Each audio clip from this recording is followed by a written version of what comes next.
Weekly Scrap number 41, Firehouse Vigilance, and special guest. I got to say your name right, Romagus. Romagus, you nailed it. All right. I worked so hard. So, Kyle Romagus, Smoothbore Cartel, Captain, East Montgomery County Fire, Engine Company Resurrection, passionate with the Oath Keepers organization, FD Tactics, and all the great speaking and instruction and classes. So much stuff you guys have put together. And I don't say this lightly. You are the very definition of leave it better than you found it. So thank you for being. Oh man, I appreciate it. Thank you for being a guest on Weekly Scrap number 41, and welcome, sir. Yes, sir. Thanks for having me, man. I'm excited. Is there anything I missed kind of in the intro there? You got your fingers in so many pies that it's hard to touch on them all. Yeah, it's difficult, man. But I try. I'm a busy guy, but I try to stay busy. It keeps me sane. Right on, right on. To everyone watching live, if you have questions for Kyle or myself, please don't hesitate. Send them in the comments. I will ask him, and we will try our best to answer them or at least give you our opinions. So that's it. That's the intro out of the way. So I just want to lead off with straight into, how I first met you, which met being using a social media term and met, is somebody made a post in Facebook just randomly about a Google Drive with all this information in it. And someone said, "Where'd you get that document?" And they said, "Oh, it's Kyle Romagus' Google Drive. Send him an email. He'll share it with you." And I was like, "Really?" So I sent off an email, and sure enough, boom, like 2 days later, I had access to what might be the most impressive collection of fire service documents all in one place. I mean, from the Book of Andy, just the sheer collection of tactics, articles, fire nuggets, PDFs. My words fail when trying to describe the immensity of the drive. Like sometimes when I'm bored and I want to find something new, I'll just go to that drive document and I'll just start digging through the folders to find something to read. And it's, again, unreal. So talk to me about the drive and where it started and how it grew. It's a bottomless pit, man, and it grows. It grows every day. You know, I don't add to it as much as I used to. But I'm about 138 gigs deep now worth of information in there. It is unreal. I'm serious. I actually took the Book of Andy compiled by Gary Lane that you have on there, that PDF, and I took it and had it printed out into a physical copy of the Book of Andy so I could have it. Yeah. And I had no idea. Go ahead. That's the Engine Man's Bible. Probably one of the most pivotal documents in engine work right there. Everything stems off of it. You know, anybody who's doing anything engine related is very, very close related to anything that's in that book. And the engine manual from FD&Y, I mean, it's all there, you know. But the drive got started because a buddy of mine, I don't know if you recognize it or not, but the drive is called the Bro Drive. Oh, okay. You know, so it's called the Bro folder. So a buddy of mine named John Bro was getting promoted in his full-time department. And he reached out to me and said, "Hey man, I'm a newly, promoted officer. I'm looking for some material that I can reference for a lot of what we're going to be doing," because he was a new officer with limited experience. Sure. And he wanted to be able to swallow as much information as possible. So I was like, "Sure, man." And that's when I started putting it together. And it has just grown to an enormous amount of information, and I keep constantly dumping into it. And I don't know if Bro even looks at it anymore. I hope he does. Right. But it's shared with hundreds of people around the country, and it's not just my information anymore, which is awesome. People have shared their libraries with me, and I've compiled it all into one huge reference, but I hope I don't get in trouble for it one day. I still am awaiting my cease and desist letters. I can say that even if you do, which I don't think you will, because the more I do this, the more guys I talk to, the more I realize how many of them are selfless and not in it for any sort of "this is mine." You know what I'm saying? But yeah, the amount of good you have done with it so far, I think, will outweigh anything that may come from that side of things. But I did want to ask, you have the Google Drive again, but then you also have the file section of Engine Company Resurrection. Are they mirrors of each other? Is it? No. Have they grown there's completely? So much okay. more in the Google Drive. Okay. So much more. And there's a lot of stuff in the Google Drive that's not necessarily only engine related, and I try to keep the file section anything I input, because anybody can input anything into the file section. Right. Obviously, if there's copywritten material in there, I try to X-nay that out of there, because last thing I want to do is end up in handcuffs for somebody, something somebody else put in there, and I've gotten requests to remove some stuff in the past from some pretty big companies. And I understand fully, but the whole goal of it is to make the information accessible and leave the job better than you found it. And that was the whole goal of VCR. And we're probably getting ahead of it, ahead of things, but that's the whole goal, is to get the information to the people, and that's my only qualm with a lot of large companies, is that it seems like they would rather see the information die than to distribute it to the masses in a way like I'm distributing it, because I'm not charged. There's no membership fee. It's out there. All you got to do is reach out and grab it. So we'll see how long that lasts, and see if I end up in handcuffs one day, but I hope not. I will be heavy heart knowing that I have at least attempted to make a difference, even if that happens. And the intentions are nothing but good. I assure you, just in my small sphere, in my department, I went and printed off the PDF in there, the Journeyman's. I forget but it's a huge file, and it's just a collection of common sense if you're in the fire, but it's just such a great tool resource. And I didn't print it off. Actually, Justin Lorenzen of OKC Fire, he actually printed it off for me and gave it to me as a gift. And it's a massive, just that one document. That's just one out of, I don't know, probably over 1,000, easily over 1,000. Oh man, I lost count. So, okay. That's actually from Rise Above, I believe. It's from I used to be able to rattle off. I've actually passed that book around so much. It's been a while since I've actually physically had it in my possession, but it's gone in a big old circle.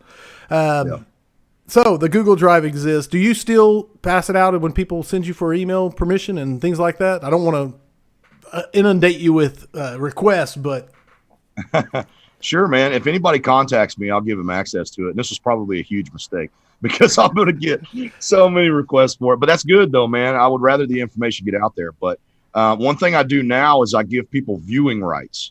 I used to give people just editing rights, and then I just shared the drive with them. They could input anything, they could export anything. But that ended up biting me, because I went in there one day, and it was probably it was the early stages. It was probably under 80 gigs worth of information in there. And I shared it with a guy, and he went and moved all the folders into other folders that he would. So basically, he just reorganized all of it, and I opened it one day, and it was all gone. And I'm like, yeah, I can only imagine oh my God, the gold mine is missing, But thankfully, it was just renamed and in another spot. So since then, I've only given people viewing rights. They can download whatever they want from it. They can view it, But I'm hesitant to give people editing rights now, because it just takes one click of a mouse and it's all gone. Oh, there's no doubt. I can't believe you did at one point. I mean, that is a set of, that's crazy, because like you said, it could all be gone. Okay, Ed Klasky said, good afternoon, Greg Wint. Good source of information. Hannah Elliott says, I've got the Google Drive. Garrett Rice chimed in and said they want it distributed. They just want to charge, talking about people holding back the information. But he also asked, where can we access the file? And this is where you access the file. This is the man right here. Contact him. Message. Gmail address only. So awesome.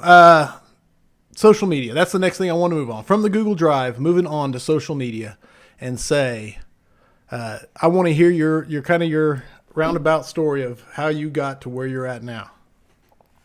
With ECR specifically, or just in general? Kind of just from the get-go, and then moving. I mean, from the Smoothbore to the ECR, and then the Google. Of course, all of it's intertwined. I know it's your whole story, but I just kind of want to hear it told in your words.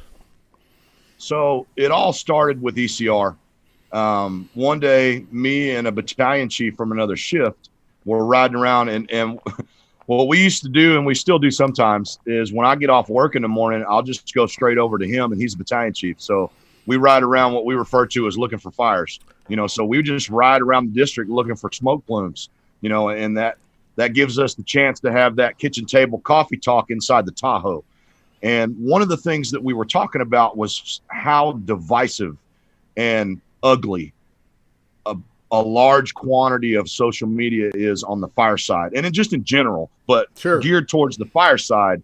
There's so much negativity. There's so much out there. People are real quick to judge other people's tactics, and there's no filter. And my buddy Chris Gilpin says it best, is that if you were standing in front of whoever you're talking to right now, it would drastically change your delivery. At least it may not change the way you feel about it, but how you deliver it when you're an arm's length of somebody is different than if you're behind a keyboard and feel safe. And it was just so ugly, the majority of it. So anyway, we were talking about being able to have a place where guys would feel secure, or firefighters in general, not just guys. There's a lot of females. There's 27,000 people in the group, and they would be able to feel secure to ask questions and post videos and ask for advice without having to fear retribution from the public. When you put something out in public, everybody has a chance to get in there and give you their 2 cents. Sure. But I try to moderate it in a way to where it influences whatever the question or situation is positively. You may feel negatively, but I request that you keep it to yourself, or be very, your delivery needs to be there to where you can add to the conversation versus being able to take away from it, because debates are important. Sure. Very important. But having a moderated debate where it doesn't come down to emotions is very important for my personal opinion, and being able to create an atmosphere. And I hate that I have to moderate it so much, and I don't really have to anymore, but it kind of moderates itself now. But I'm the only admin on the page, so if you're a member of the page and you see how much information is there, and there's one guy trying to read everything and trying to filter through the negativity, and I don't just delete people, I don't just block them from being there. I always give them a chance. I was going to touch on it, because it's great when there's like a good debate going on, or even someone posts something like, "Hey, I'm checking out this. What do you think?" And then someone comes along with some snide, out the side of their mouth, half-assed comment, and eventually I see Kyle come in and say, "Is this what you meant to say? Because this is what it came across like." And it's like that warning shot, like, "Hey, explain yourself." For sure. So it's awesome to see it happen. Yes. Do it as if you were sitting across the kitchen table from a guy and sitting there having a conversation in arm's length, in reach of this, and a lot of people don't have that mentality, and that's what I'm trying to build with ER. You can there's a lot of groups out there. There's tons of groups out there that you can say anything you want to say to somebody and be as ugly as you want to them or about them, but ECR is just not it. There's groups out there for that, but I just want to keep it positive, keep the conversation positive, and we can have a debate and we can disagree, but let's disagree in a way to where our point doesn't get lost in an emotional conversation and we start taking personal attacks. And that's where it usually goes when people run out of things to say or run out of information to back their point. They just go straight to emotional in attack mode. And I try to put out to guys that you don't have to do that. And if you want to do that, take it to a private message. Sure. Don't do it in a public forum for everyone to read and see. And it's not, in an area to where it makes yourself look like the worst part of that conversation. Right on.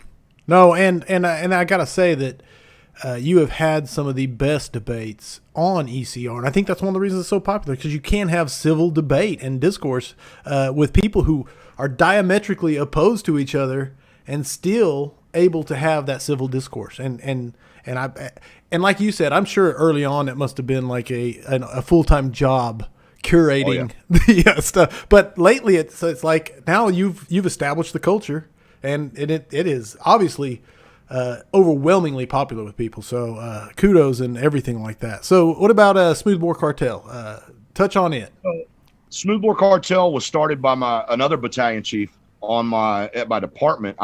Everybody thought that I ran Smoothbore Cartel from the jump street, and that's not how I was involved with it. So for those that don't know me personally, my whole goal with Smoothbore Cartel started with raising money to send guys to training that couldn't afford to go. So I'm blessed to be able to financially afford to go to many, many conferences all around the country. Flights, hotel, registration fees. You know, I am so into being better at this job that it's important to me, and I'm able to go to conferences all around the country all year long. You know, last year I attended 16. That's and that wasn't unreal. Dude, that's awesome, man. Yeah. Yeah. And the problem is that I was seeing the same faces at all the different conferences. And just by looking at the membership of ECR, there's 27,000 people in that group. And I wanted to give the guy that can't afford flight, hotel registration for any conference the ability to go. And my ultimate goal at the beginning of this was to get sponsorship from United, Delta, Southwest, get vouchers from hotels, and then talk my way into getting a free registration for a guy, and then pick somebody. Right. You know, if you want to go to this and you're able and you can't afford it, I will send you, because if I can affect one guy on a crew, I can affect the entire crew. You infect the crew, yeah. Crew, I can affect the station. Yes. And if I can affect the station, I can affect a battalion. A battalion leads to department change, you know, and that was the goal, and not necessarily gearing people towards what I think is important and the way I think tactically things should be done, but just opening their mind that there is more out there than your square miles inside your district, and giving guys the ability to get out there and get the other information. A lot of it may not work for you, but you may be able to cherry pick some stuff and bring it back to make your organization more efficient. So my battalion chief started Smoothbore Cartel, and that stemmed from the attitude that we have received locally. You're never a legend in your own land. Right on. You know, so we met extreme resistance in changing our tactics on the fire ground from the other departments, and still do. We're the redheaded stepchildren of our county. And so we were put in a group by ourselves. We were isolated, you know, in the immediate area around us. And he came up with, you know, when we made the switch to all smoothbore, we were just outcasts. You know, we were the outcasts. And essentially we were isolated, and that's where he came up with the first patch, this one right here, of the Smoothbore Cartel. We're just going to embrace it. Right on. You know, we're the cartel. You know, we're the Smoothbore Cartel. Nobody likes us, but we don't care. You know, and if you're going to isolate us, then we're going to embrace it. Right on. And that's what it originally started with. And I got into it with him because he offered to give me $1 or a percentage, and went into a percentage off of every sale. And I told him, I was like, man, because he never intended to make a retail company and sell products, you know, or sell T-shirts and hats and Sure. patches. It was just for us. But when he started it, I told him, I was like, man, I go all over the country, and I know guys will buy this, but I'll push it, but give me something back so I can send guys to training all over the country. And that's how it started, was I push the brand, I sell it for him, and he gives me a percentage of the profits so I could send guys to training. And then it got to the point to where it got a little bit too big for him to manage. He's got, you know, multiple children at home. He's got almost a basketball team at home. Fair enough. You know, and it was getting to the point to where it was a little much for him, and he was interested in selling it, you know, the company. And he came to me and was like, I can't think of anybody else that I'd want to sell this company to. I mean, you're the face of it. Everybody thinks you run it anyway. Right. So he was kind of like, and this is going to show my age a little bit, but kind of like Inspector Gadget, where the guy sitting back in the shadows stroking the cat. Right. You know, he was that guy. Nobody knew who he was, but he was the guy who ran it. But everybody saw me, you know. But that's where it got started. And then I purchased the company for him, and I still, to this day, take a percentage of the profits, a larger percentage now because it's all in my control, and a larger percentage of that, and donate to raffle items and to send guys to training, you know. And the ultimate goal is that I don't have to raffle anything, and the money's just there or the vouchers for the flights and hotels and registrations are there, and I just pick a guy. The first 50 people who comment on this post are in the raffle, and I choose one of them, and then bam, there you go. Free hotel, free registration, free air flight to a conference of your choice. Wow. No, and I will not lie to you. The first time I didn't know you from, I actually had gotten permission from you for the Google Drive, but it was the name Kyle, email Kyle and you'll get this. And I did, and I had it and I loved it. Don't get me wrong. And then I was running Firehouse Vigilance page and there'd be these, another giveaway popping up, you know what I'm saying? And it's you talking about, okay, we're giving away this to Revolutionary Fire Tactics Delay. We're giving away this to Water on the Fire Conference. We're giving away this to the ODP or insert whatever it was. And I'm like, who is this and what is going on? Now, later on, I'm a little slow. I'm a fireman. I ride an engine. But I put it together. It's the same guy. So it was crazy to figure all that out and put it together. So I can't how many guys would you say have gone now, have been sent, would you say? Through raffles? I've done over 10. And some of them were multiples. Like Chief Ike, I just did one for Water on the Fire 2020 that's next month. And I just sent 4 guys to that one. Wow. So... And last year on the same time, I sent 2 guys to Water on the Fire. So I would say probably about 15 guys have gone free ride. Yeah, only thing you got to do is buy beer and food and anything that you buy when you get there.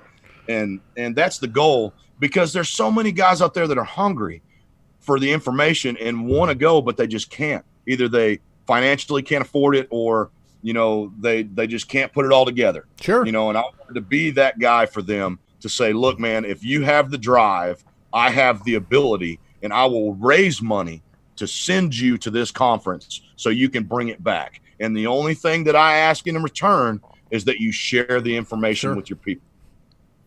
Don't bottle it up. If people want to help in regard to, because obviously COVID has slowed down the giveaways and the conferences, especially. There's nothing to send them to for the last few months, but it's ramping back up. The conferences, hopefully not the COVID, but if people want to help, what can they do? They could just reach out to me through my either my personal Facebook or through the ECR page, and it's not a nonprofit, so to speak. I have a DBA over it, but I my tax return, I zero profit. Everything is cleared out by the end of the year. It's not about making money, and I priced the raffles to a point to where I've got a little bit of, because I'm gonna be honest with you, I've lost money on almost every single one of these I've done, right, and had to take funds of my own to finish it out because I made a commitment to some guys, and I don't want to have to go back on it because the flight. My buddy Shane Ferruta from Hawaii, he won a couple of them, and I'm sitting here like, man, I priced $300 to $400 for a round trip flight, and this couldn't guy's live in Missouri, could he? Yeah. Oh man, that one for sure I lost money on, but it doesn't matter to me. I will put in my money in order to make it happen because I made a commitment to these guys. But I started. It took me a while to figure it out, but I started building in some cushion for flights because flights is really the only thing that's a question mark. Registration is set, hotel fees are set prior to, but if a guy's flying from 800 miles away versus 8,000 miles away, those are 2 different prices for those flights. No doubt. So that's where it comes into the question mark. But, yeah, for sure. And Ed Klasky chimed in and said, and they are legit conferences. Kyle, helps folks go to where you have to try not to take something away. You have to try to not take something away. I'll get it right, Ed, I promise. So Ed Klasky's a good dude. I've seen him a bunch, man. Awesome. And but if they want to donate, they can just reach out to me. I've got a PayPal set up, and it's all through PayPal. And the reason I do that is because it tracks everything. It tracks money in, tracks money out. So if anybody wants to see records, all I have to do is send them the PayPal sheet, and they can see that I don't have 40 grand in the PayPal. Right. They can see all the negatives. Right. Of here. Absolutely, man. Well, hopefully we can. If they want to donate, they can reach out to me and donate through the PayPal. Hopefully we get the word spread, and not only the word spread to get the raffle and the opportunity to win to more people, but more people can pitch in so that you don't have to go on the negative ever to send someone to get this information out there. Private message from Tommy. Tommy, I go back to work next week, and so I will shave next week when I have to. I've been off for 2 weeks, and I go back next week. So besides, I got Kyle as a guest on the scrap. I got to have a little bit of a mustache. There you go. And I got Garrett. And I've contemplated taking this thing off. Man, the mask does not help the mustache at all. Fair enough. Yeah. We're masks on everything we encounter in the public at work. So I've I've been close the last couple of weeks of letting it go. I got Chief Rice is in the chat, so I got to have a mustache to represent. Anyway, but it'll be gone. It'll be gone next week when I go back to work. Go ahead. Sorry. The most beautiful mustache in Texas is Chief Rice. It's hard to argue. I aspire to have a mustache as beautiful as that man. He came up and taught 10 lessons in leadership up here for our Fools group up here in OKC, and it was pretty awesome. So, all right, onward and forward. Tactics and differences. This is one of the things I want to talk to you about, which is you are an opinionated person. I don't think anybody's going to argue with you on that. But you have a very unique take on tactics and being able to, and we've already touched on it a little bit talking about ECR, but go ahead and discuss it. And your kind of tactics and differences. So firefighting's local, man. And that's something I got from Jeff Shoup. You cannot make a playbook for the entire country and expect people to operate the same way. It's just not going to happen. Now, our fire's different, very limited. I mean, you run a house fire in Texas and you run a house fire in, New England or California, you're going through the front door, making 3 turns to make the room. Are they really that different? Fields has a great way of explaining that. I mean, there's slight differences, but what you're going to have different is resources, staffing, and culture. Those are the big differences that affect tactical deployment models. And before I was able to communicate with thousands of people across the country, just like everybody else, I had a sphere of influence in a bubble that I remained in. And one of the greatest things about ECR is that you get commentary and advice from all parts of the country. And it helped me realize through this journey that not everybody is going to be alike in their tactical deployment model. Like, for instance, the most common thing that drives more debates than anything is mask up before or after you get there. And from my part of Texas, and I used to say Texas, but I was corrected by some really close friends that are in northern Texas that they do things a little different. So I just assumed that everybody masked up on the rig before they got there until I started being able to speak to other guys from other districts. And I understand why. We were very heavily influenced and still are by the Houston Fire Department, just like anybody else. Anybody around FDNY is going to be heavily influenced from FDNY. Sure. Anybody around Chicago, same thing, and so on and so on. You try to emulate what you see as successful or what you see as a successful culture. And Houston has been a large part of our tactical deployment model, or was, until we realized that we cannot do what they do. I don't have 60 firemen. This is an over exaggeration, but I don't have 60 firemen showing up on my first alarm. I can't send guys into the structure and just never open a nozzle and just have them roll around and the fire goes out. But we tried to act that way for a long time here locally and found out over watching sunrises and smoke plumes that we can't operate the way they do.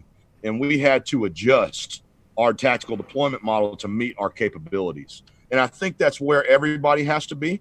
Is, like I said at the beginning of this thing, firefighting is local from right. Shoup. You have to be able to understand what your staffing level, your resources, and your culture are, and those are going to influence your tactical deployment. But I have some pretty strong opinions on engine work specifically, and I'm not out to tell anybody they're doing it wrong. But if you ask me my opinion, I'm gonna give it to you. I have refrained from handing it out unsolicited in a lot of cases, but if you're asking someone their opinion, you should be ready to receive it. Absolutely. And I got to tell you, I've stolen some stuff from you. I think one of the things I took from you, and I don't know where you got it from, but I got it from you, which is there's really no difference between the nozzles at 1100 until you hit 1100 degrees, basically. Correct. And so in my personal opinion, and I get that right. from resources that I've studied. That's not Kyle Romagus with a thermometer watching water vapor happen. Right. So one of my biggest resources for that was Jason Vestal and Eric Bridges' article, The Quantitative Approach to Nozzle Selection. Dude, I don't know which podcast I saw you talk about it on, but yes, so go ahead. Sorry. Man, that ended the debate for me.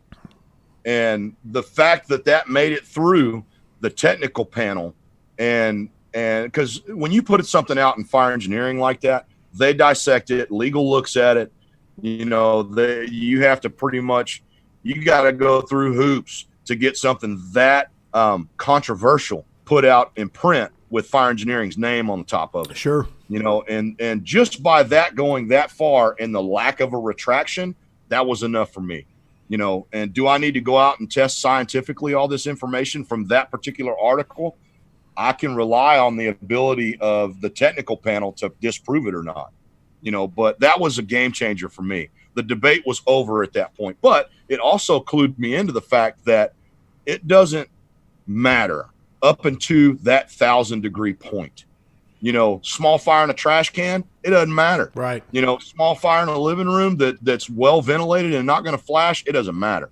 But in my personal opinion, and this is where my nozzle choice comes in for my district, my buildings, and you have to look at that, is that I want a weapon that I can immediately cause positive change in that worst case scenario atmosphere, which happens to be the 1,100 and plus degree mark. You know what I'm saying? Sure. So I want to be able to have a weapon that I can use and instantaneously make things better. And to me, the large droplet is what's going to make that happen for me. Now, I don't dog on fog guys. I used to, and everybody grows, and I have grown to understand that not everybody's going to get along, and there has to be and take a word out of Laguerre's lingo, is there has to be more convergence and not divergence, and being able to have these conversations and be able to discuss things with each other civilly. There's give and take, and some guys, you got the guys that, I've been fighting fire with fog nozzles for 25 years and all the fires went out. Well, that's great. But, how many of those were failures that you count as a success? Right. What's your level of success? And Scott Thompson says it best. How do you measure success in your organization? Success? Yes. Is it when the air brake hits back at the fire station, you don't have an empty seat? Is that how you measure success? Because we can do nothing and have that happen. Right. We can show up and just watch the building burn down, high five in the front yard and go home. Got another one. Saved another one. Yeah, exactly. Right I ain't lost the slab yet. And I've been doing it this way for 25 years, and you're not going to, ego comes into it, and it becomes an emotional argument at that point. Right. And the problem with the emotional argument with most people that try to institute change like this in their organization, if they've been a fog nozzle department for 45 years or longer, and they try to institute smoothbore, either A, the person who's trying to institute change doesn't understand enough about the topic in order to build a case that's irrefutable, or it turns into an emotional argument because the guy you're trying to get to change this is the guy that put this in process in the first place. Right. And then it becomes an emotional argument. And there's no winning an emotional argument. Everybody loses in an emotional argument. You bring them down to the mud, and you roll around in the mud together, and you got to be able to present information in a way where that doesn't happen. No, that's impressive. And again, man, if anybody who listens in the future, if you're not a member of Engine Company Resurrection, go apply to be a member, because what he's talking about here, you can post a question on there and have the de facto experts come in and weigh in with their opinions, and beyond opinions, like facts. But you can ask a water question, have Dennis Laguerre answering you that day. You can ask a nozzle question, have Brian Brush answering you that day. It's unbelievable resource. And then I'm a lurker. I don't even hardly post anything. I just read the threads, and it's so much knowledge. So anyway, thank you for that. But yeah, tactics and differences. I wanted to touch on that. And so you did a really good job. And you've already touched on so much here, but nozzles. I want to hit you with nozzles.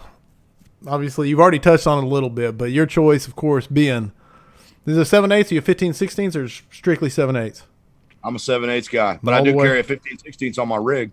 So we are 7/8 because our staffing level, I want a nozzle that my guys can open and keep it open and move it. And that lower nozzle reaction gives us the ability to do that. And just if you're on the fence with your 15, 16, 7/8 debate, take it to the membership and find out what their capabilities are. A closed nozzle flows no water. I don't care what's written on the side of it. If the sun gun's closed, it's flowing nothing. Nothing. So one of the things that was really revolutionary in my mindset was the test of being able to test guys and find out which type of which flow they were able to open and keep open and push to the back wall of the Charlie side of the structure. And that's worst case scenario. Right. You go to conferences all around the country and they're pushing from the threshold to the back wall. And we do that in Oath Keepers as well. But we don't do that in your first hour and a half of being in the class. That's a point that you get and you graduate to. You gain body mechanics and then move to the next step and move to the next step and move to the next step. But worst case scenario, if I've got a freight train chugging out of the threshold of this door, I have to fix that and keep that nozzle open until I make the fire room, whether that be 10 feet left turn into the room or whether that be all the way to the backside of the structure or even up a stairwell, and being able to put a weapon in guys' hands that they can open, keep open, and move with short staffing is why I prefer the 7/8s and we as a department, because I didn't choose the 7/8s. I didn't choose the smoothbore. Howard Reinwald did, which is my fire chief. He was the first one in our organization to say, hey, there's a better way. And because we came from 100 PSI fog nozzles to 75 PSI fog nozzles on some rigs. And then it was just all over the place. And we were 9 different fire departments. Right. And it really wasn't until Howard took control of his shift first and then the department as a whole next. And it was like a hostile takeover, man, when Howard took the reins, and we're able to institute change at a very large level culturally in our department now. That's awesome. And I got Howard coming on I want to say, I'm looking at my schedule, August 10th. And so I got to pick your brain first and then your chief's brain next. So he's a great dude, man. I wouldn't want to have anybody else at the head of my organization. That guy has nothing but support from myself and every crew member that we have. And it's important for the bottom to support the top and the top to support the bottom, and we're able to work together in a way to where we can institute real change. Absolutely. Now, for FD Tactics, are you part of FD Tactics? Is that all him or is that both of you? Or we both teach it. So we have a lot of cadre members and we just expanded to a truck cadre.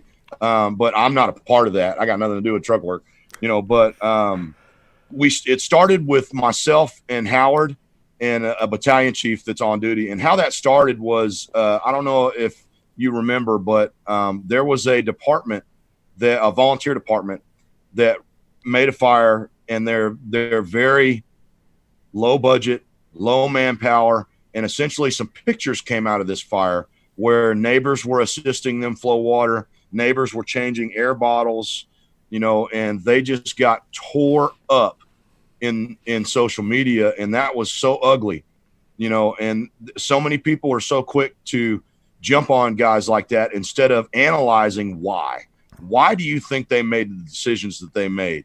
Is it because that's the only decision they have in their arsenal? And come to find out that they did the best they could.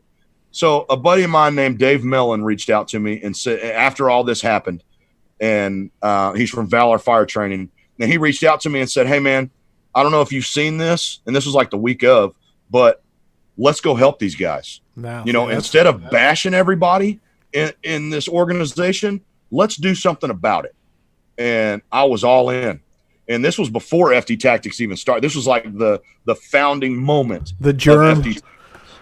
Yeah, this was the moment that FD Tactics was created. And basically what we did is I contacted Howard and said, look, man, Mellon reached out to me. He wants to go help these guys, and he covered search and VES with them, and he wants us to do the engine part of it. And Howard was all over it. Absolutely. So we went down there and we taught him a free class. We didn't charge him anything. Free class. We got it 2604 approved. So they actually got reimbursed for everything that they did there with the cost of the food and cost of the equipment and everything like that. And we went down there and we had a 2-day engine class with them. And Mellon brought down some guys from Valor Fire Training. They did a VES and search class for them. And instead of tearing these guys down in social media, we wanted to help them because nobody was doing that that we knew of. Nobody was reaching out to say, hey, how can I help? It was all negativity, and I can't take credit for that one. That was Mellon. He pulled us in on it, but that was the origination of FT Tactics. And we basically taught them how we do things in East County. And that's what we teach. For FT Tactics, the first engine do class is the playbook from East Montgomery County. The flat load that we run, how we deploy it, how we use nozzles, the Camella base, the nozzle mechanics, how we push stairs. It's basically the engine manual from East Montgomery County is what we teach. And it's not for everybody, but if we stay in our lane, we don't teach standpipe classes. We don't teach truck work. I come from the land of no trucks up until about 2 weeks from now when we get our first Quint. It's a ladder truck, but it's got pumps and hoses on it, so people will look down upon that. But we don't have a truck company culture. Right. It's all done off the engine. So, and we just recently brought a truck cadre in that's going to teach that. And we're real adamant about staying in our lane. Can I teach you a standpipe class? Sure. I understand enough about standpipes to teach you that, but I would rather bring somebody in that does that every day. Anthony Rowett, Ray McCormick. You need to hear that. Dave McGrail. You need to hear that from them, but Brian Brush, but can I teach that? Sure. But I want to stay in my lane. Credibility is very important to us. I have no business teaching guys how to do truck work because I don't do truck work every day. I'm an engine man, so I stick to what we do. That's awesome. Man, dude, I just like sitting here listening to you talk about it, man. If you get tired of me rambling, man, just tell me and I'll stop. Dude, believe me, I'm just sitting here like a guy at church.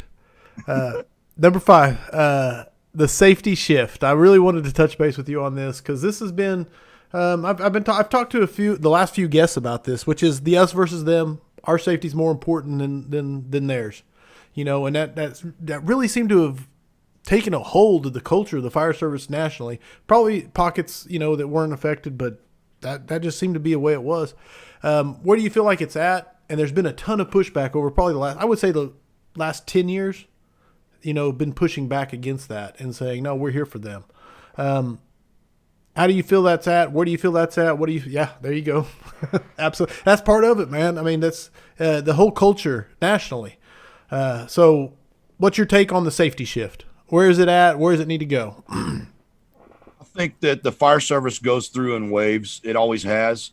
We went through the indirect attack method, and we'll talk about layman here in a minute once we start talking about books, but it's important to know where we came from in order to be able to strive to be where we want to be. You can't just ex-nay what we did in the past. You have to learn from it and find out why. Nice. The why is missing on a lot of what is taught in the fire service these days, in my opinion. But we go through waves in the fire service, and we're in an upward trend in a wave right now. Who's to say it won't change? But I think that the mentality is definitely going back towards the citizen. But are we really as good as we say we are? Yeah. Or are we really as good as we think we are? And the answer to that question is still, the jury's still out on it, because fires are down, according to some people. Fires are up in my district. Civilian casualties compared to the fires that we have, the amount of fires, are fires down statistically across the nation from 1970 when the Bronx was burning? Absolutely they are. But the fire fatalities are still there. Oh, yeah. So, and that's the big problem. And we have, and Elkhart said it, they captured this so well with starving for information, or we're drowning information, but starving for wisdom. Yes. And that's, I think, where we are today, is that we have so much information out that we never had before. And it's nothing revolutionary. And the funny thing about it is it's just confirming what the old heads that really made fire said and did. It's just confirmation. Now, there's some new stuff out there, and there's some new things that are coming to light with the UL studies, but it's confirmation. That's the best thing about this, is it's confirmation. And what's better for them ultimately is better for us, meaning the fire department. So if I go into strategy and tactics with the mindset of making it better for the victim in every aspect of what I do on the fire ground, it in turn automatically makes it better for me. No Field doubt. Says that best. What's better for them is better for me.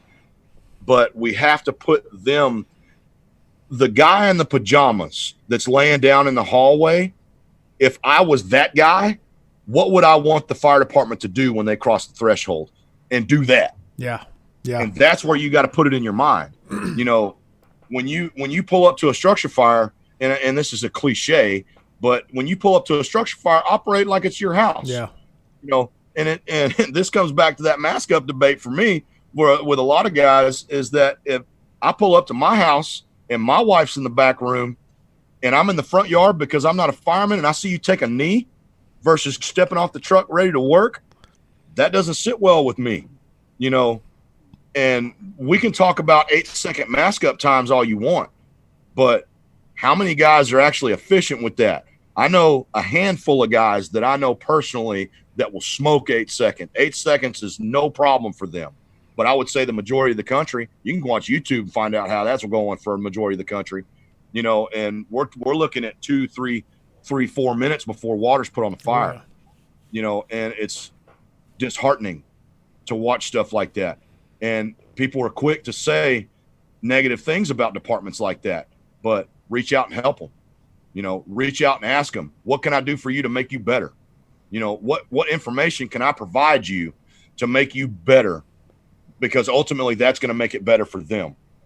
And people forget who pay your salary. Your salary's paid by tax money for the majority of the country.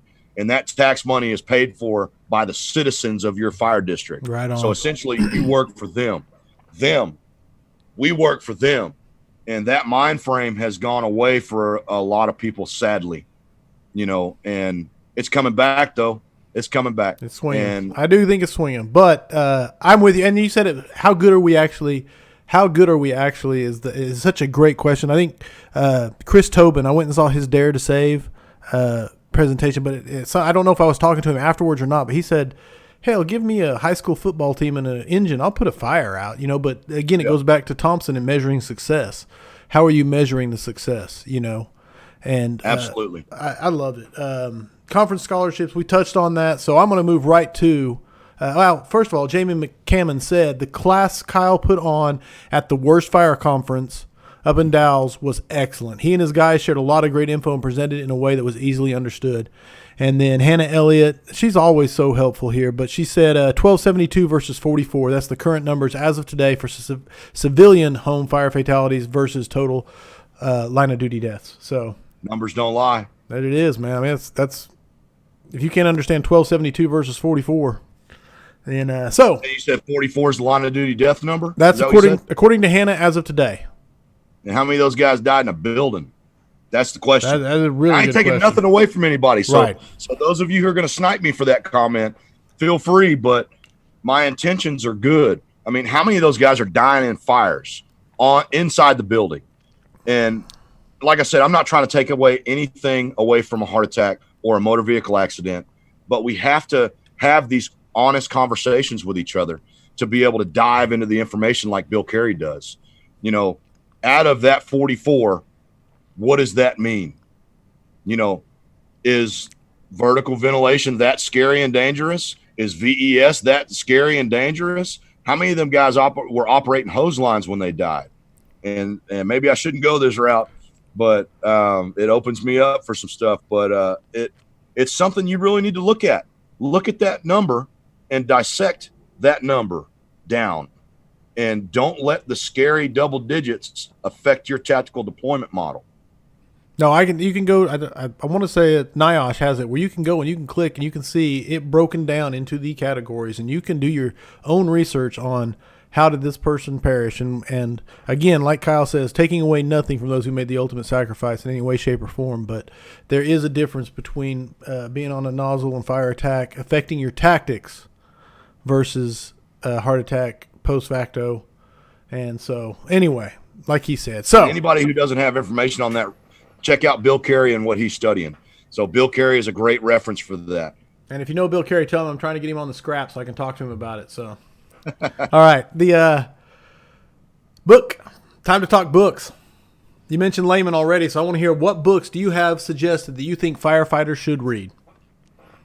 Man, there are so many. There. And I got a big old stack here I'm going to go through here in a second. Okay. But I'm just going to go through the ones that were most influential on me. And there's so many. And I hate doing it. It's like listing mentors. You're always going to leave somebody out.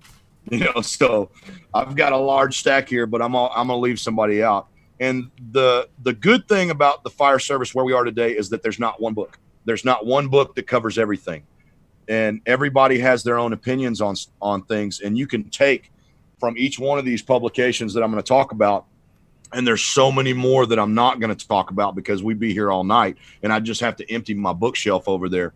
But I took a good amount that made some really good positive influence on my tactical deployment model and on the engine side. Okay. And so the first one, before you start rolling, I got to get a pen because I got to write these down. Yeah, no worries, man. That's my stretch. All right, go for it. First one for me for pump ops was Fire Service Hydraulics by Fred Shepard. That was I gained a lot of information on how fire pumps work, how hydraulics work, getting water to the end of the nozzle, man. Fire Service Hydraulics by Fred Shepard. It's kind of difficult to find this one. This is the hardback copy, but you can find it on Amazon. It's paperback. Okay. You can buy it. The information's still out there. It's not dead yet, and there's nobody trying to kill it. So we'll see how that goes out for him. But Fred Shepard has a ton of information in that book, and it's not the end all be all for pump ops, but it really brought me into a mind frame on pump theory and water movement was a big part of that for me. Next up, Brannigan's. Yes. Brannigan's building construction is a must for anybody that wants to understand how buildings are built. You want to understand how they come down? This one. Vincent Dunn, Collapse of Burning Buildings. He takes the information that Brannigan's put in his book, because anybody that's read Brannigan's, they're going to tell you, and I'll tell you, it's really dry information, but very important. And you have to be able to go through that information and apply it to your district. I don't have row homes and tenements in my district, but that doesn't mean I don't need to learn about it. Then that doesn't mean that I don't have buildings that are like that with common attic spaces. Right. I don't have railroad flats in my district because I don't live in that part of the country, but that doesn't mean I don't need to learn about it. You know what I mean? Mm-hmm. So Collapse of Burning Buildings, what Chief Dunn did there was take Brannigan's information and put it into a building that's on fire. How do they come down? What are things that are going to cause issues when you put fire in the building, or when you've had fire in the building and you're fighting another fire in the building? How do these buildings come down? And that'll keep you from wearing the building. It's very important to know how they're built, but more so, I want to know how they come down. Right on, man. Right on. We can't get any further in the fire department without knowing where we came from. Lloyd Lehman was revolutionary in letting us know a different aspect of firefighting. And he came from the Coast Guard. You can research Lehman, and I'm not going to give you a biography on Lehman, but a lot of people blame I got to be real careful here. Where's he going? Little drops of water. Yeah. I'm here to tell you that it wasn't Lloyd Lehman's fault. He didn't invent the fog nozzle. He didn't tell you not to go inside. It's the misapplication of this information, or so to speak, bastardization of his information, that caused the problem. It wasn't the information. What he used, and you'll know this if you research Lehman, what he used were tactics that worked very well in confined, non-ventilated, non-occupied areas. Steel. That were steel, big time, steel. And you were able to use, and he took what he did in the Coast Guard and pulled it into the structure. And it's not his fault that people misunderstood this information and bastardized it. He even outlines in the book when to use it and when not to use it, and when to be in the area and when not to be in the area when you use it. So the information's there. It's just like everything else. The UL studies, the water mapping study has probably been the most misunderstood part of that first stream study, because, man, I may be hurting a lot of feelings with this one, man. But there's so much good information in those UL studies but people cherry pick information to fit their narrative. And it's sad because you have to take it all in a whole. And to me, what I see, what the water mapping study translated to was people building hallways with OSB and making big, wide circles down the hallway and not even getting accidental water in the room. You know, it's like going into a garage fire and making big sweeping motions at the ceiling. It's like the Volkswagen's on fire right there. You know, right there. You know, there's an open door at the end of this hallway that you could be putting water in right now.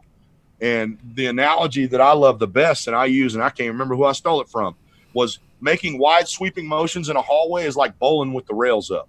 If you ever bowled with the rails up, just throw the ball. It'll get down range. You know, and that's essentially what you're doing in a hallway like that. Now, is it bad to make large sweeping motions with the nozzle? No, that's not bad. And I don't want to get across to people that you shouldn't do that.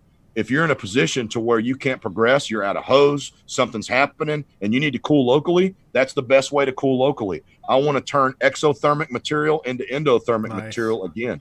You know, so I want to cool the area around me. And that's how I'm going to keep from catching fire or being in a situation where it's a point of no return or a go, no go, like Gagliano talks about, you know, but you've got to take this information and apply it to certain situations and be intentional with the information. And I think that's a missing step with the way people, not necessarily the studies. It's not the studies' fault. It wasn't layman's fault. Application versus, right. That's right. It's the misinterpretation of this information that is the problem. So, impressive. Moving on. Fire Attack 1 and 2. Warren Kimball. Fire Attack 1 and 2. Fantastic information.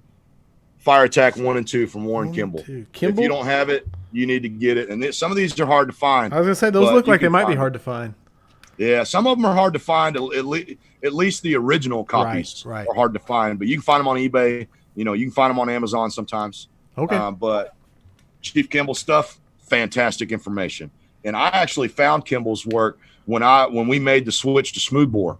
And I was looking for some sound fire tactics from guys in the era before it really got into the big fog push and the automatic nozzle and the $1,500 nozzle that the salesman pushed you because they made the most commission off of it, you know. And it's sad, very sad that a lot of salesmen have driven tactics around the country, and these departments are being robbed, man. You know, the automatic nozzle has no business inside of a residential structure fire, in my personal opinion. There's a place for it. There's a place for every tool on the fire ground, and being able to establish when and where those tools are used is what makes you a professional, what makes you a tradesman, and makes you a thinking firefighter. Instead of being a robot, I want you to be an independent operator. And we have fog nozzles on our rig. It's on our bumper line. Attic fires, car fires, propane fires. There's reasons to have those nozzles. I'm not saying go back to your department, throw all your fog nozzles in the garbage, but know when to use them and know when they will be more advantageous to you in those areas. But anyway, I digress. That's how I found Warren Kimball was I was looking for smoothbore tactics, and I was looking for tactics in a compilation from back when the Bronx was burning, back in those days, and that's where I found Warren Kimball, and his work was excellent. Dave McGrail, firefighting operations in high-rise and standpipe equipped buildings. This is the Bible for standpipe operations, the Bible for high-rise attack. Now there is another good book out there by Stuckey. Stuckey wrote a great book on high-rise operations as well, and I got that one over there too, but I just didn't have enough room on my table for all these books. But I really enjoyed Dave McGrail's book. It really broke down every part and piece to that operation and has some great case studies as well to try to set the stage on why he believes the way he does and the way we have transformed standpipe operations into what it is now, and the reasons for that. Dave McGrail's book is top notch. If you have standpipes in your district, you need to buy that book and you need to read it. It's the Standpipe Bible. and I stand behind And that. I will say we're currently rewriting our SOGs department wide, or updating our SOGs, not rewriting, but it's a living work. But that is the book we are using to basically revise and the standard for our standpipe ops on that SOG. Go ahead. Fantastic publication. My man Vincent Dunn wrote the foreword in there, and that was one of the things that drew me to it as well. Huge mentor of mine. I'm thankful to be able to host webinars with him once a month, and it has been such a joy to be able to hold conversations with that man.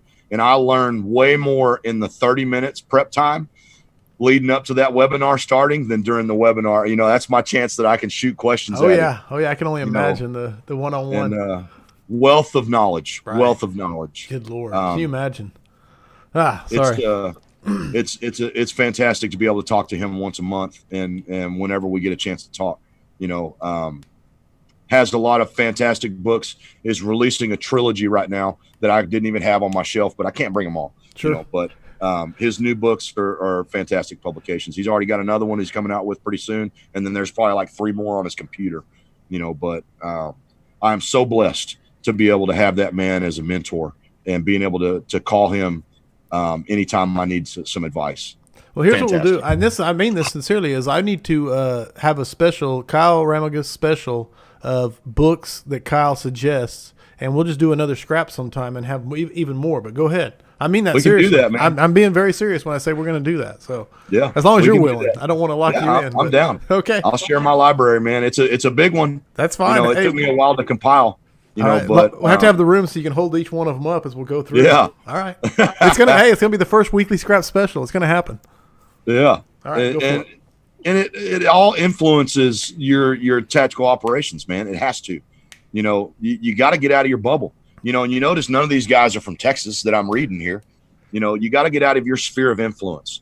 And we are at a department that is young. 60s is when our department started, and nobody is in the department that was there when we started. Right. I am the most senior captain for our organization, not the guy that's been in the fire service the longest, but the guy that's been at the fire department the longest. And I've got 16 years. Wow. And so we're young, man. And I did not have the senior man to tap on his shoulder and sit down at kitchen table and drink coffee with him. So I had to seek out senior men. Wow. And I had to reach out to guys all across the country, and whether they want to admit it or not, they're my mentors. Brian Brush, Vincent Dunn, Aaron Fields, Jay Bonifield, Chris Gilpin. I could sit here and name off names of my mentors that mean the world to me and have assisted in shaping who I am today. And I hate naming names because I always leave people out, but there are hundreds. And get out of your sphere of influence and find mentors. Don't hesitate to reach out to somebody. All they can do is say no, but they can't say no if you don't ask them. So reach out to them. I'm towards the end of the list, man. You're good. There is no rush, brother. You go. Tom Brennan, Random Thoughts. Dude, that's probably one of the best items in my library. This is a must-have. Whether you're an engine guy, whether you're a truck guy, or whether you ride a squad and do nothing but search, man, the back page article. So basically that book is a compilation of all of Tom Brennan's back page articles from the early years of where he was doing it in fire engineering. Wow, what a wealth of information. You know how many years it covers? I don't remember. But yeah. Thank you so much. Don't hesitate to write in your books either, folks. Don't hesitate to write in your books. You got to do it. So, man, what a wealth of knowledge Tom Brennan was. Obviously never got a chance to meet him. But he has taught me so much, and I wish he was here that I could tell him how much that he's taught me through his articles. They're short and sweet, but the information is like a punch. It's very little. It's small. It's not a huge publication for each article, but it's straight to the point. Fantastic information. And there's a lot in my Google Drive and on the file section that comes from that book. Last, but certainly not least, there you go. The Book of Andy. This is the engine man's Bible. If you're riding an engine and you haven't read this book or you don't have a copy of this book, you are missing out. A lot of controversy, I would say, with that publication right there. But fantastic information. I would not be the engine captain that I am today without the information that's in that book. If you have not read it, if you have not researched Andy Fredericks, you are behind the curve. Everything that you are hearing from any instructor that is teaching engine work today, no matter how old they are, they have either been influenced or influenced him to develop engine work in what it is today. And anybody that says anything different, I'll argue with them to the end. You know, Andy has done more for engine company culture than anyone that I can think of. Just the FDNY engine manual in itself has done more for engine work across the country than any other publications, you know. So get yourself a copy of the book of Andy. I reference it all the time. He is missed, and I wish I could have met him. But he has influenced me more than he will ever know, obviously, because he doesn't know Kyle Romagus. But I wish that I could have met him. Yeah, that's my list for today, man. And I got so much more. I got probably 10 shelves over there that we didn't even touch. Hey, we're going to do it. It's gonna be the first weekly scrap special. It's gonna be the Kyle Romagus bookshelf special. So it's gonna be fun. We're gonna schedule it. Yeah. So you're locked in now. You can't back out. So all right. Yeah. Something I do every scrap, and it's the last thing. It's the 5 questions for firefighters. A rapid fire, and it's just what your opinion. No holds barred. But 5 questions for firefighters. Are you ready, sir? Shoot. Question 1. What is the number one issue facing the modern fire service? Misunderstanding information. We are drowning in information, starving for wisdom, man. You know, so there is so much information out there today that it's easy to misinterpret, and it's easy to misunderstand the information. And it's not anybody's fault. It's just everybody's problem. I love that right there. Not everybody's fault, but it is everybody's problem. That's right, man. Dude, hold on. You can't lose that one. All right. Number 2. What is the thing you are most excited about for the future of firefighting? Information sharing. I think that we have reached a point in the fire service where the ability to share information is greater than it ever has been before. And, you know, like Brian Brush says, if I didn't have anybody give me anything, I wouldn't have anything to give to you. You know, so we've got to be able to get to a point to where more people are open source with information. Let the people read it. I can tell you my opinion on smoothbore versus fog all I want. I'd rather you read the quantitative approach. I'd rather you read the book of Andy and let them tell you, you know. But I think the ease of ability to access information is the biggest. Philip came in and chimed in and answered for you. He said he's most excited about getting a ladder truck. So just so you know. Is that Philip Baird? Yeah. My man. That's my homie. He teaches us with FT Tactics. He's poking fun at me. I love you, Phil. I'll see you tomorrow. He's actually in Iowa right now at the Damn Fools Conference, and we're teaching there this weekend. Awesome. Number 3. Question number 3. What is the best rank or position to have to hold to be in the fire service? Nozzleman, hands down. There is no other position that I would want to do on the fire ground. If I could go tomorrow and become a nozzleman for my fire department, not anybody else's. I don't want to work for anybody else. I want to work for my fire department as a nozzleman. I would do it tomorrow. And I'm sure Howard could probably make that happen with a demotion, but you know, don't take me too serious, Howard. But nozzleman, man, hands down. The guy on the nozzle is, in my opinion, the best job on the fire ground. Kicking ass, taking names, spraying water. That's right. All right. Yeah. It's all dependent on you, man. Nozzle. Everything on the fire ground supports the nozzle, and the nozzle supports the search. And Howard said you cannot, just so you know. All right, number 4. Best advice you ever received? When it's hot, turn the nozzle on and keep it on. You know, and a second part to that, don't give it up. Don't give it up. Don't give it up. Don't give up the nozzle. And if it's hot and you can't see and you can't find the fire, open the nozzle. Nice. So that would be my biggest piece of advice that I was ever given. Final question. And you said this is an easy one, and most people find it easy, but I want to hear your answer. Heavy fire and tenable space. Would you rather be assigned to the nozzle or first in on VES? Nozzle all day. Nozzle all day, man. You know, I can take space, make space, and keep space that is already there to make room for that VES to happen. You know, so I can cause more positive change to allow that operation to happen and feel comfortable. You know, so I feel way more comfortable searching off the line if I know water's flowing.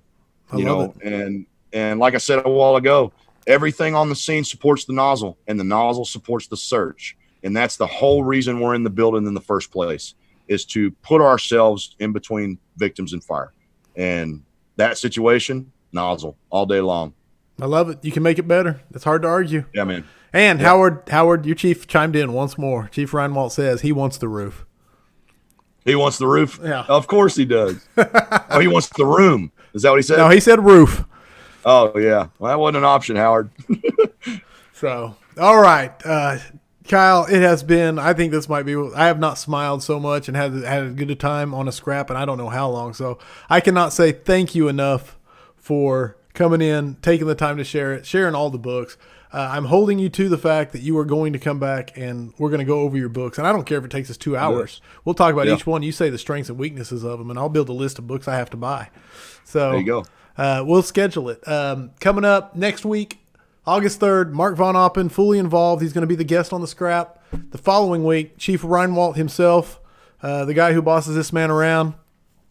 And after on that, and off the job. So very excited. Thank you, everybody, for coming in and spending time with us tonight. Thank you for the questions and concerns. If you have questions in the future, post them on YouTube, Twitter, Facebook, Instagram. I'll reach out to Kyle, and I'll make him answer them if you send them. So other than that, Kyle, thank you for coming on. Thank you for being such a wonderful guest. Thank you, buddy. Anytime, man. For everybody else, I hope the tone stays silent unless it's burning. Stay safe out there. Goodbye, everybody.